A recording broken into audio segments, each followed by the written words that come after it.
Don't make these mistakes if you're just starting out. Hi, I'm Ivan. I'm Nick. And this is the DIY Detail Podcast. Today we're going to cover some common mistakes that beginners make that we want you to avoid. We don't want you to repeat our mistakes. We don't want you to repeat your neighbor's mistakes. We want you to enjoy detailing, have fun detailing, and make it a lifelong passion. Ivan, it is true that experience and mistakes, those are how we learn. And I'm grateful for my mistakes because I've learned so much from them. But it's also kind of cool to learn from others' mistakes. Then you don't have to feel the pain of those mistakes. And then you can just carry that, wisdom with you and be the best detailer you can be. Correct. Like you said, learning from our mistakes is part of life. But if you can learn from someone else's mistakes, even better. You don't have to make them.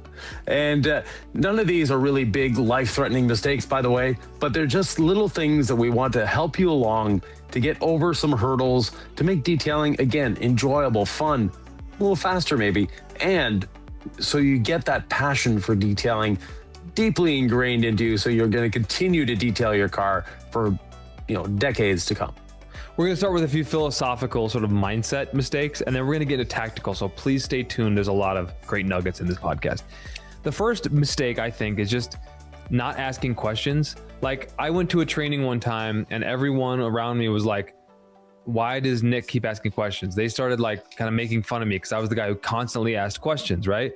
But then afterward, the trainer came up and told me, hey, they gave me an award or something hey, I just want to give you this pen or so. I was something symbolic to say, hey, what you did was you asked questions and it showed you were engaged. And those are questions that everybody learned from and also had.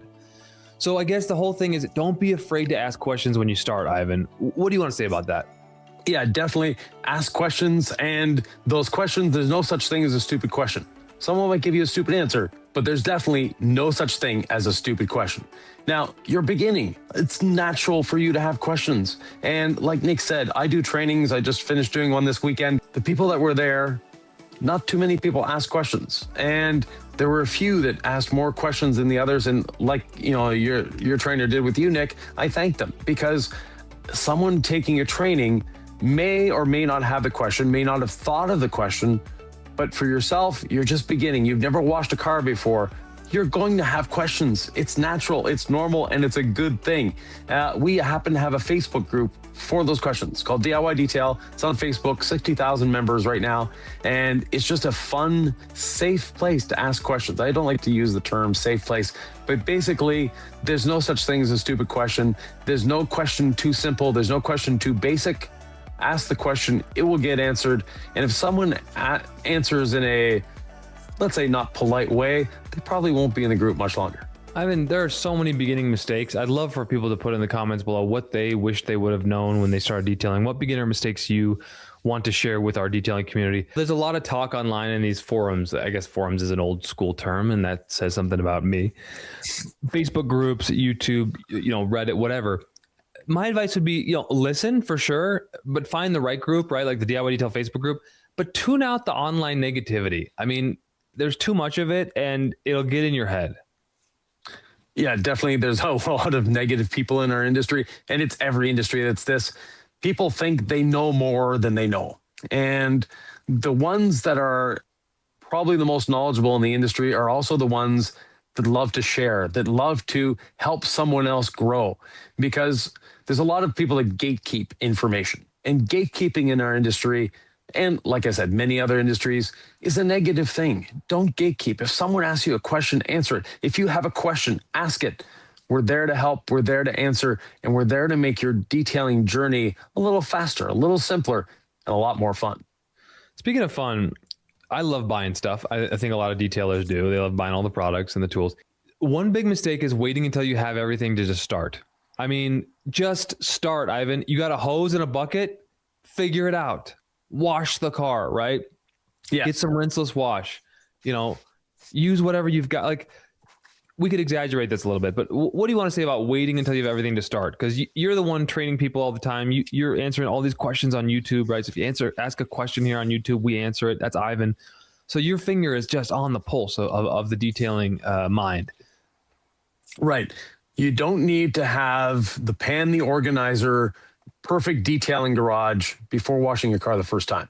And you may enjoy washing with soap. You may enjoy washing with rinseless. You need to discover this for yourself. There's no wrong way to detail. There's a lot of really good ways, and find a way that works for you. The only way to do that is to get out there and start doing it. And no, you don't have to do the full-on detail with decontamination and polishing, paint correction, ceramic coating the first time you detail your car. Just start by washing it. Just get out there and wash your car, and then grow from there and see what you like. Some people really love doing interiors. Some people really despise doing interiors.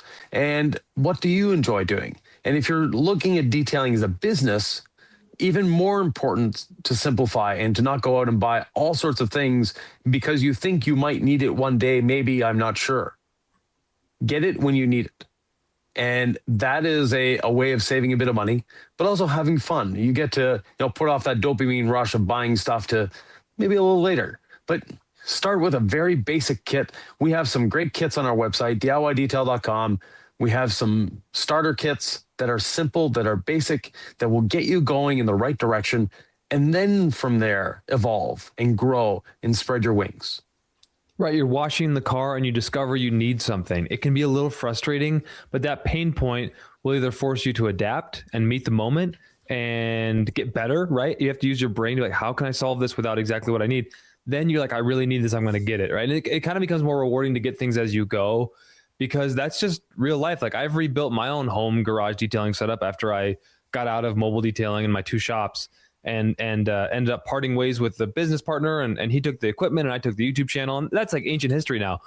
But I finally just got all my toys, Ivan. I got a new air compressor, even though you're not a big fan. I got myself an extractor, and then I upgraded the air compressor and just little toys along the way. And it's like, I feel like I've earned that. And I got there by using a small pancake air compressor for a few details and just being really frustrated with it, but I got it done. And I was like, it's time for a bigger compressor, things like that, right? Maybe it'll be time to upgrade the pressure washer at some point. So speaking of that, don't overspend on tools. For example, you could spend a lot of money on a pressure washer, but you could also get a cheapo pressure washer and maybe get a better hose and gun, right? So it's like, what should you spend money on? What should you not spend money on in the tool department early, Ivan? Pressure washer is definitely one you should buy. But like Nick said, you don't need to go out and buy $1,000 pressure washer day one. Get a $150 pressure washer. There's a lot of good pressure washers at the big home stores, or you can buy some on Amazon too. We have a good friend, his channel is Cars with Keeves. He reviews a lot of different pressure washers. Ben and Beta, same thing. They review pressure washers, they review guns, et cetera, et cetera. I am Josh V, same thing. So go look out those channels and you'll get a perspective of, okay, they like this one, they don't like that one, they like this gun. Get the cheap pressure washer. It's not going to damage anything, first of all. It's going to get the job done. You can make foam with the cheap pressure washer. What comes with the cheap pressure washers that make them super cheap is the accessories. And that is something you want to improve on a little sooner. So the hose, I had one pressure washer, it was from Bosch. Great company, but it was a little cheap pressure washer. The hose was like solid plastic. It had a memory to it, and it always went back, and it was kinking, and it was just horrible. Just changing that hose made me like that pressure washer. Before, I hated it. It was the hose that was the problem. So with the cheap pressure washers, some of them are starting, like Ryobi has and Sunjo, I believe is the other one, or Greenworks. They have a low cost, under $200 automotive specific pressure washer. And with those, the hose is a little better quality. The gun might be a little better quality.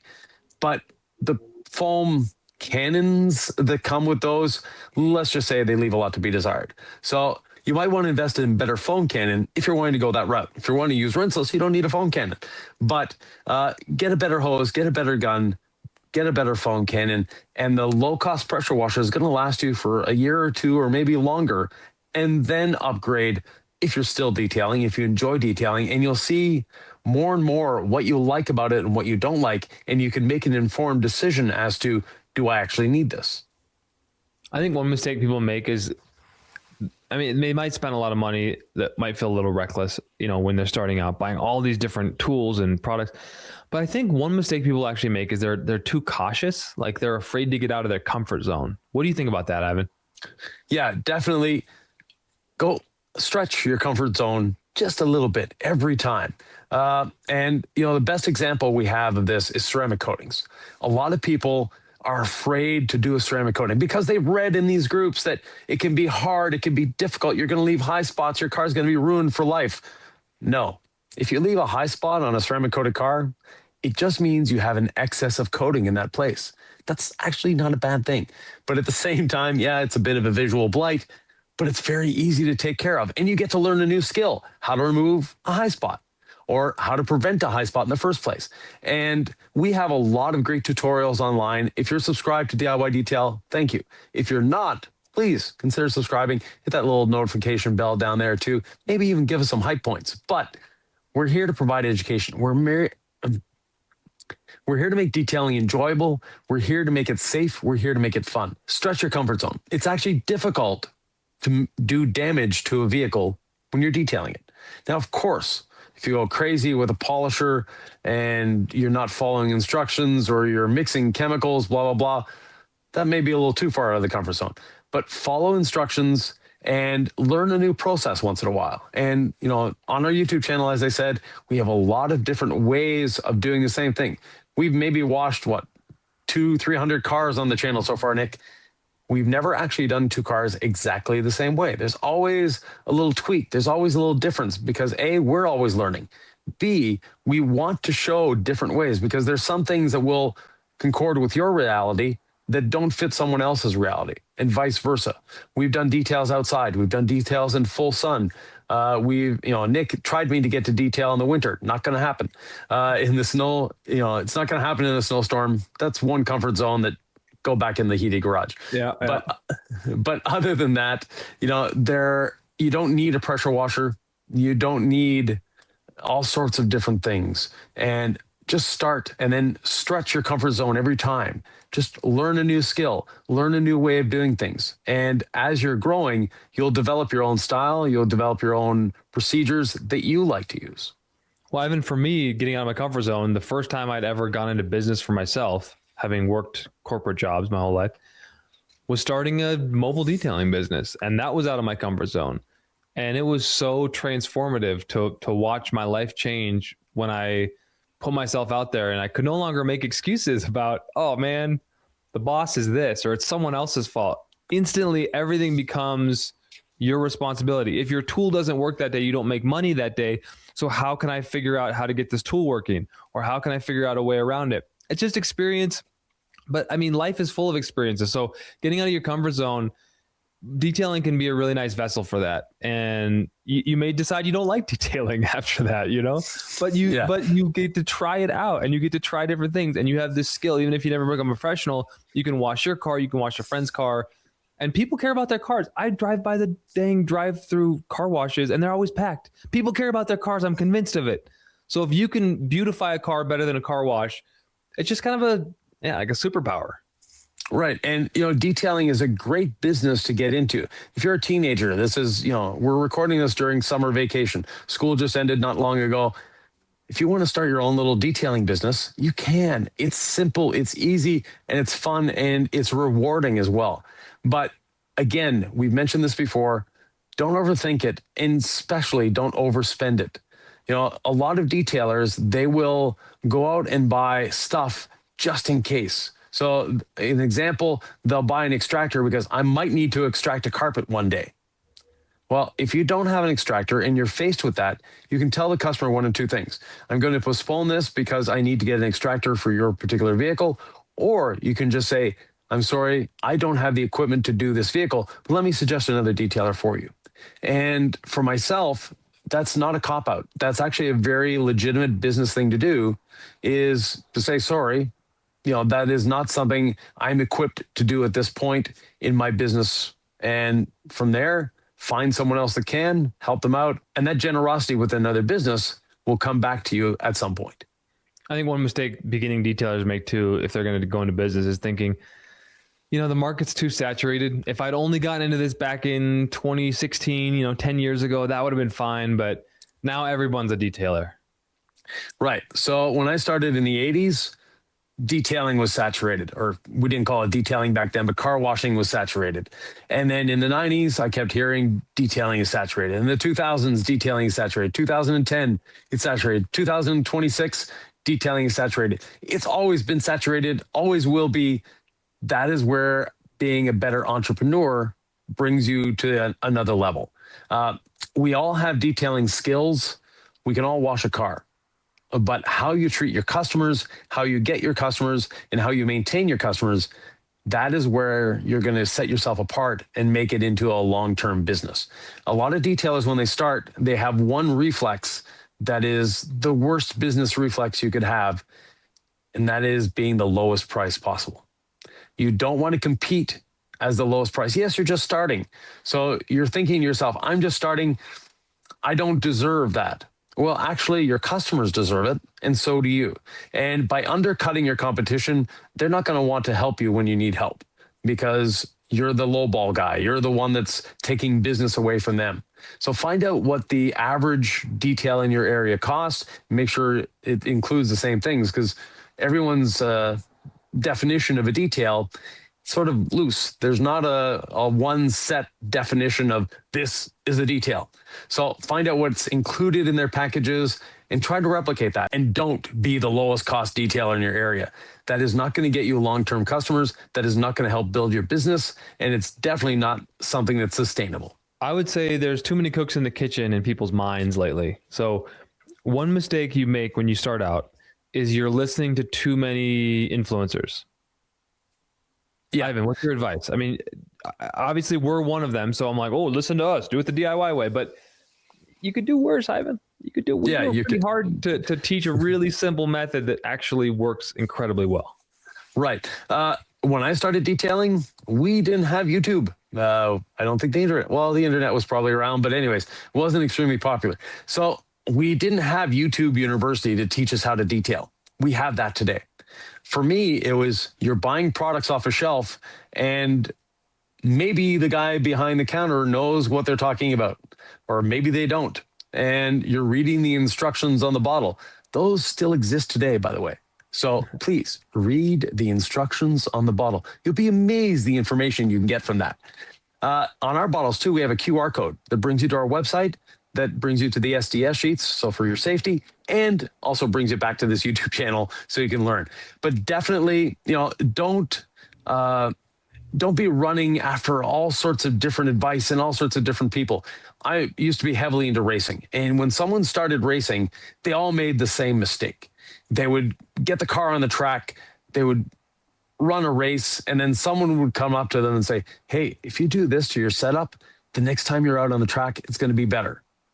Well, they listen to that person, and yes, it gets a little better. Then someone else comes along and says something maybe completely different, and they try that. And now they're listening to 18 different people on the track, giving them different advice. Some is saying, raise your tire pressure, lower your tire pressure, do this, do that, do that. In racing, it's like in detailing, find one mentor and start with that until you can make up your own mind and build your own repertoire. Find one, maybe two mentors, and go from there.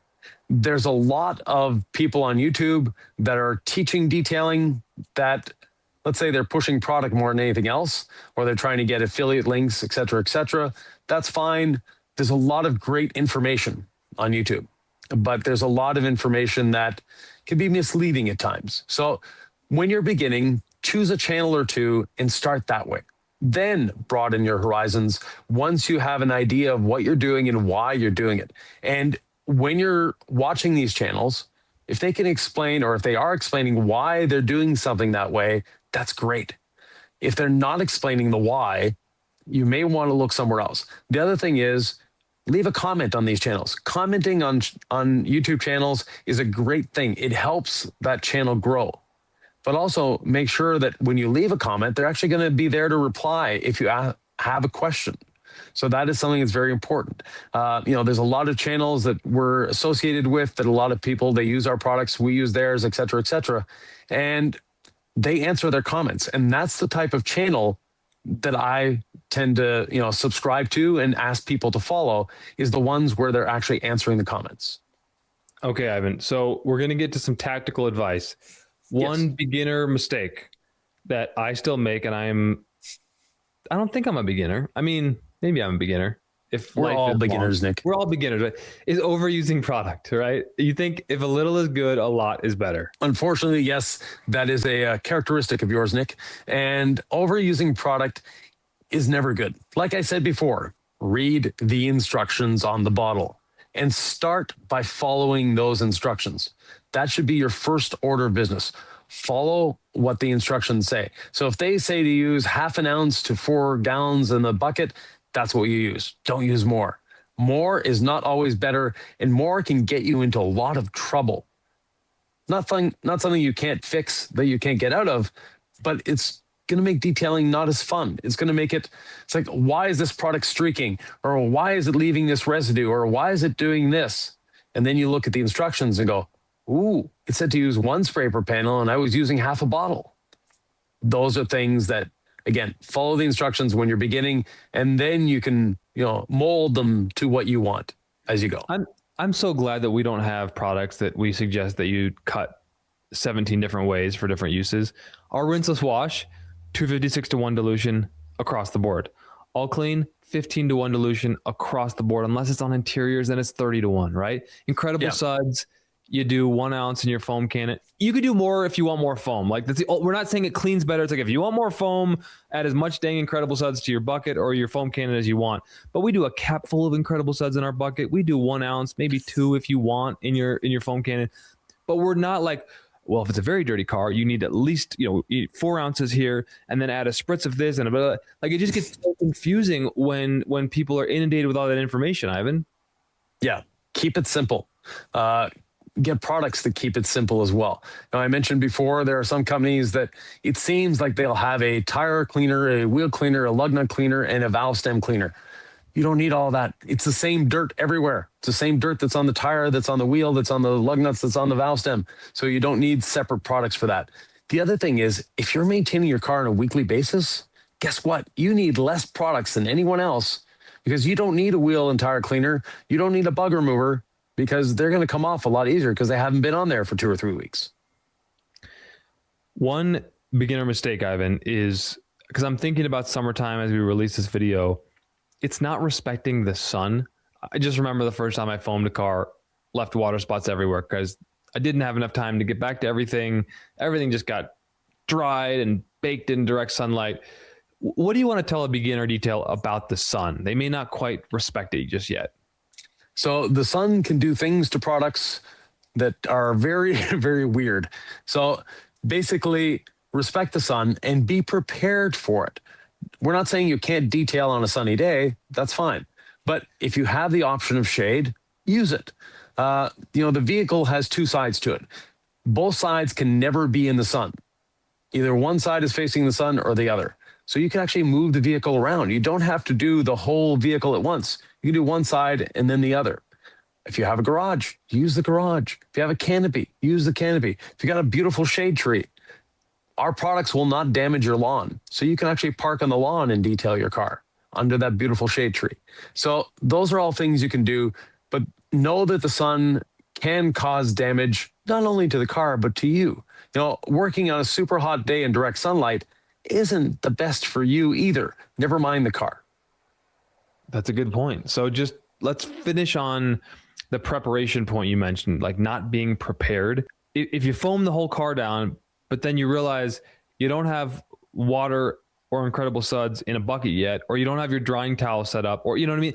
Like being prepared can take a while the first time, and then you dial in the preparation. What advice do you have for people to just be way more prepared and efficient when they're detailing? Yeah, definitely. Efficiency, people think, oh, that'll come with time. If you start detailing efficiently, you're going to enjoy detailing so much more. It's going to be a lot more fun for you, because what you accomplish in 1 hour might take your neighbor 2 or 3 hours to do. Because like Nick was mentioning, they foam the car and then realize, darn, I forgot the bucket. Where's the bucket? Is it in the shed? Is it in the garage? Is it in the basement? Who knows? So before you actually start working on the car, have everything you need for that day's detail. And another mistake, and we'll come back to this in a second, is trying to do everything at once. So no, break it into segments, break it into sections. So you're going to be washing the car. what do you need to wash the car? You need some way to rinse the vehicle, be it a garden hose or pressure washer. And the garden hose works just as well. You don't really need a pressure washer. Then you need your wash bucket. You need your wash media, and that could be a sponge. It could be a mitt. It could be a brush, whichever. Then from there, you need a way to dry the vehicle. So again, you need your drying towel and hopefully a drying aid. So with that, once you have those basics, you're good to go. You do that portion. Then put those things away before starting the next portion. And that's another thing that can make detailing a lot more enjoyable, is to not only prepare, but put things away as you're using them. That way, at the end of the detail, you're not faced with a beautiful shiny car and a driveway just littered with stuff that now you have to spend half an hour to clean up. And it just takes that joy away. Instead of, you might have one or two things to put away, and now you can go for a drive. I used to be like, oh, I'm just going to do it my way. I don't know. And then it's actually cool to be organized now. I mean, it's cool. Like I set everything out before my detail. I'm going to use this on the wheels. I'm going to use this to wash. I'm going to have this as my drying aid. I got my wheel bucket full, my wash bucket. Because if you don't do that in advance, Ivan, you're just playing from behind, and it just makes it way less efficient, way less fun. Oh, 100%. So be prepared, be organized, know what you're doing, know why you're doing it. And like I mentioned before, we'll get into this now, don't try to do everything at once. You know, a lot of detailers, they'll see online that, and you'll see it in our videos, where we wash, we decontaminate, we polish, we ceramic coat the vehicle. This is your first time. You don't need to do all of that the first time. Get your good wash routine down. Once you know how to wash the car, then add in something else. And then add in something else more and more and more. I had a student this weekend, 14 years old, and his father was like, I want to get him into detailing. And the kid was super enthusiastic about detailing. So it's not the father wanting to get him into detailing. He wants to get into detail. And I gave them an idea that I used to do with my employees. And that is, buy a car, go on, Facebook Marketplace, go on Craigslist, and near the end of the month, as your research title, put in must sell.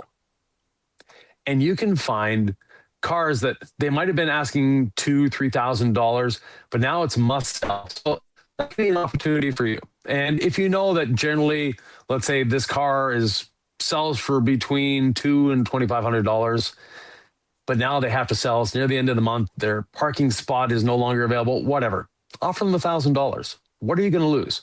If they take that $1,000, great. If they say no, that's fine too. I put a lot of stuff on Facebook Marketplace and get lowballed all the time. It's not insulting. It's just, but you never know. They might say yes. And if you know it's a value or a vehicle that's valued normally at $2,000, you haven't lost anything. You can resell it because you have a little more patience. But anyways, get the car, detail that one. And you're going to increase the value of that car dramatically. So it's going to be easier to sell, and you're going to make a little money at the same time. But now, if you're afraid of polishing your brand new car that you just bought, polishing an old beater actually isn't that hard. It's not that difficult. You'll actually probably get a better before and after result for it. If you're thinking of starting a business, it's a great way to get practice. If you're not sure about, can I polish a car? By the way, anyone can polish a car. It's not that difficult. It's super, super easy to do, and it's not expensive. We're going to link a video down below where we teach you how to polish a car for under $100. So just in case it's there, it's a fun little video. But with that, you can get out there and polish a car. And like I said, you bought that car on Craigslist or on Facebook Marketplace for $500 or $1,000, and you can flip it. And that allows you to buy a few more detailing products. But at the same time, it gives you confidence to move forward on, let's say, a better car. Why don't we just link that how to polish for under $100? We've done a lot of talking. It might be kind of cool to showcase it. How can I actually do that? It's right there.